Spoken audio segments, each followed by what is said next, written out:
Hindi makikita ang total solar eclipse sa Pilipinas na mangyayari ngayong araw, April 8. Ayon sa Pag-asa, ito ang Great North American Eclipse na makikita lamang sa North America, Mexico, United States at Canada. Oras na mangyari ang solar eclipse, makararanas ng temporary darkness ang mga nasabing lugar sa kanlurang bahagi ng mundo. Ang solar eclipse ay isang phenomenon kung saan tinatakpan ng buwan ang araw dahilan kaya't dumidilim pansamantala ang paligid.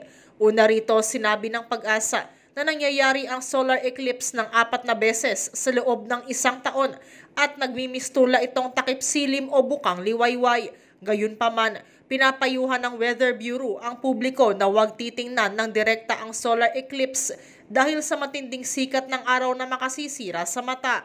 Matatandaan ding sinabi ng Pag-asa na fake news ang kumakalat online na makararanas umano ng 3 araw na kadiliman ang buong mundo dahil sa pagdaan ng photon belts ngayong April 8. Sabi ng Pag-asa, wala namang scientific evidence para patunayan ito at wala ring namomonitor ang astronomers na may high energy photons na nakapaligid sa Milky Way Galaxy. Para sa MBC TV Network News, ito si Nicole Lopez. Sama-sama tayo, Pilipino.